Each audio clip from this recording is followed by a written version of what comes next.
국가는 부자인데 시민은 가난합니다. 외형만 보면 대한민국은 이미 복지국가입니다. 제도는 복잡하고 서비스는 선별적으로 제공됩니다. 똑같이 어려운데 누구는 받고 누구는 받지 못합니다.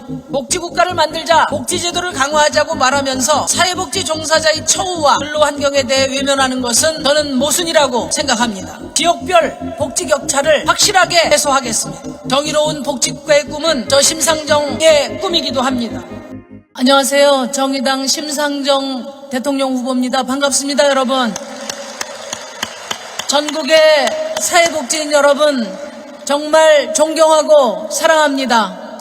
특히 오늘 사회복지 비전 선포대회를 준비해 주시고 또 저희들 이렇게 불러서 소중한 발언 기회를 배려해 주신 한국사회복지시설단체협의회, 한국사회복지협의회, 한국종교계 사회복지협의회 여러분께 깊은 감사의 말씀을 드립니다. 그리고 무엇보다도 국가에 앞서서 아주 척박한 조건에서 사회복지를 일궈오신 종교계 그리고 민간 사회복지인 여러분께 깊은 감사의 말씀을 올립니다. 오늘 여러분들이 주신 사회복지 비전 10대 과제는 하나하나 꼼꼼하게 챙겨서 저의 복지 공약에 반영하도록 하겠습니다. 그리고 여러분들께서 아까 대표들께서 말씀하신 것처럼 불철주야 사회복지 현장에서 애쓰셨던 여러분들의 경험과 지혜가 국가의 사회복지 정책에 녹아들 수 있도록 여러분과 늘 상의하겠다는 약속을 드립니다.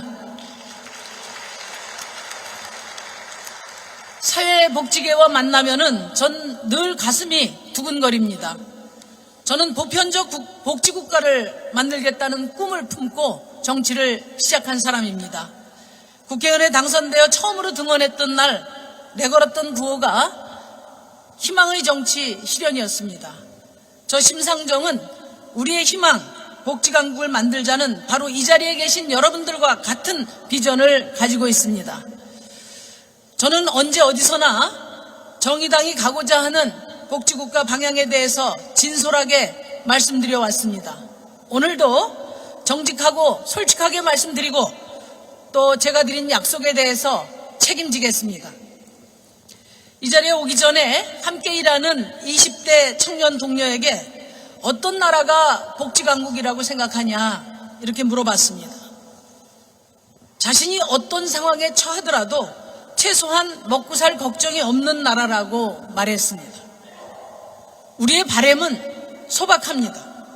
아픈 가족의 병원비를 걱정하지 않아도 되는 나라, 또 갓 태어난 아이의 분유값을 걱정하지 않아도 되는 나라, 또 일자리를 잃었을 때 다른 일자리를 구할 때까지 버틸 수 있는 나라에서 살고 싶다는 것입니다.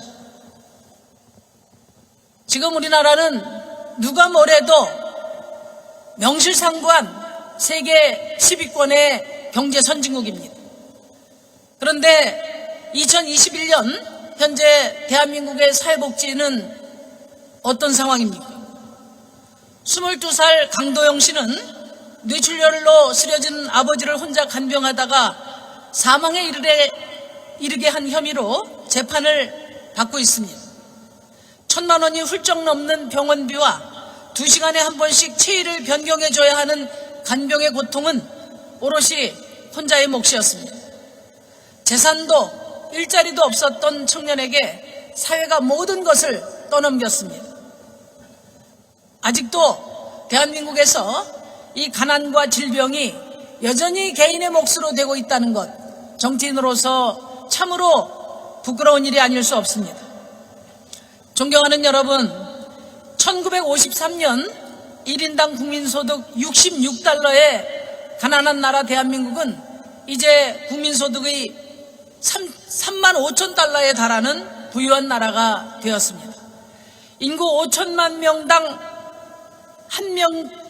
인구 5천만 명 1인당 국민소득 3만 달러 이상인 3050 클럽에 진입한 7번째 나라이기도 합니다. 눈앞에 부는 흘러넘치는데 보통 사람들에게는 신기루처럼 만질 수가 없습니다. 국가는 부자인데 시민은 가난합니다. 부자는 더 부자가 되고 가난한 사람은 가난에서 벗어나지 못하고 있습니다. 경제발전의 성과가 사회 구성원들에게 고르게 분배되지 못했기 때문입니다. 세계불평등연구소가 발간한 세계불평등보고서 2022에 따르면 한국은 상위 10%가 보유하고 있는 부가 하위 50%보다 무려 52배가 많다고 합니다. 우리나라의 소득 수준은 선진국인 서유럽 국가에 비슷하지만 부의 불평등은 세계 최고 수준입니다. 그러면 불평등을 완화할 복지제도가 없기 때문입니까? 아닙니다. 빈곤층을 위한 국민 기초생활보장제도가 있고 또 일하기 어려운 분들을 위한 자활사업도 있습니다. 65세 이상 어르신들께 어르신 70%께 지급하는 기초연금, 국민연금, 퇴직연금으로 노소득을 보장합니다. 미국 대통령 오바마도 부러워했던 국민건강보험도 있고 장기요양보험, 고용보험, 산재보험이 있습니다. 만 7세 미만 모든 아동을 대상으로 하는 아동수당제도도 있고 장애인 활동지원 서비스도 있습니다. 법과 제도적 틀은 여러분들이 다 알고 계시듯이 웬만큼 갖춰져 있습니다. 제도만 보면은 선진국에 뒤지지 않습니다. 외형만 보면 대한민국은 이미 복지국가입니다. 복지 지출도 증가했습니다. 사회복지 지출은 최근 5년간 연평균 10.6% 증가했습니다. 정부 총지출 증가율 7.7%보다 높습니다. 그럼에도 불구하고 일선에서 애쓰시는 사회복지인 여러분들이 절실하게 느끼고 있듯 여전히 사회보장 사각지대가 존재합니다. 지원은 충분치 않습니다. 어려운 상황에 처했을 때 어떤 지원을 받을 수 있는지 알기 어렵습니다. 제도는 복잡하고 서비스는 선별적으로 제공됩니다. 똑같이 어려운데 누구는 받고 누구는 받지 못합니다. 복지 지출이 증가한 만큼 시민의 삶도 나아져야 되는데 우리 사회는 여전히 제자리 걸음입니다. 제도만 갖추었지 실질적인 내용은 갖추지 못했기 때문입니다. 무엇보다 강조하고 싶은 것이 있습니다. 사회복지제도가 확충되고 예산이 늘어나는 동안 사회복지 종사자분들의 처우는 거의 개선되지 않았다는 것입니다. 보수는 여전히 최저임금 언저리에 머물고 정부가 정한 인건비 가이드라인조차 지켜지지 않고 있습니다. 같은 업무를 하더라도 소속기관에 따라 지역에 따라 보수의 차이가 나고 있습니다. 낮은 임금 수준, 과중한 업무 부담 이외에 직무를 수행하는 과정에서 산업재해, 상해, 폭력 등 안전사고에 노출될 위험도 큽니다. 복지국가를 만들자, 복지제도를 강화하자고 말하면서 사회복지 종사자의 처우와 근로환경에 대해 외면하는 것은 저는 모순이라고 생각합니다.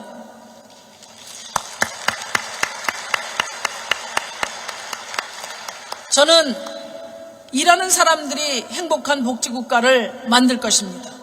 그리고 복지 서비스를 제공하는 사회복지인들이 보람을 느낄 때 행복한 복지국가는 가능할 것입니다. 여러분들을 존경합니다. 여기 계신 분들은 지금까지 우리 복지 현장을 만들고 갖고 오신 분들입니다. 정부는 지난 세월 가장 적은 비용으로 사회복지를 해결하려고 했고 그 부담을 민간에게 오롯이 떠넘겨 왔습니다. 공공이냐 민간이냐 구분을 넘어 여러분들은 우리나라 사회복지 발전에 기여하신 분들입니다. 이제 그 자부심의 방향을 미래로 함께 돌려주시기를 청합니다. 우리 사회는 이제 다른 차원의 도전이 기다리고 있습니다. 우리나라 국민 행복도는 OECD 34개국 중 33위로 최하위입니다. 자살률이 높고 출산율이 낮기 때문입니다. 미래의 위험은 매우 크고 강력합니다. 그동안 가족에게 맡겨왔던 돌봄, 민간 지원에 의존했던 저비용 사회복지로는 지속 가능하지 않습니다. 현금 지급을 조금 늘리고 사각지대를 약간 줄이는 것으로 해결할 수 없다고 저는 생각합니다. 또 외로움도 새로운 문제입니다. 코로나19 팬데믹이 우리 삶을 덮치기 전부터 외로움은 심각한 문제가 되고 있었습니다. 일본 노년 남성의 15%는 2주 동안 다른 사람과 단 한마디 말을 하지 않고 지냈다는 조사가 있습니다. 극단적 외로움은 스스로 세상을 등지게 합니다. 저는 이 외로움은 개인의 문제가 아니라고 생각합니다. 만약 일하는 직장인에게 아이를 돌볼 시간이 주어지지 않는다면, 또 나이 드시고 몸이 편찮은 부모님을 찾아갈 수 없다면 아이와 부모를 돌보고 싶은 마음과 달리 함께 할 수도 도움을 줄 수도 없는 것입니다. 또 경제적 어려움이 가족관계를 파탄내기도 합니다. 개인의 노력으로 해결할 수 없습니다. 돌봄에 관한 정부의 책임을 대폭 강화해야 합니다. 더욱 확실한 보장, 확실한 지원이 이루어져야 한다고 생각합니다.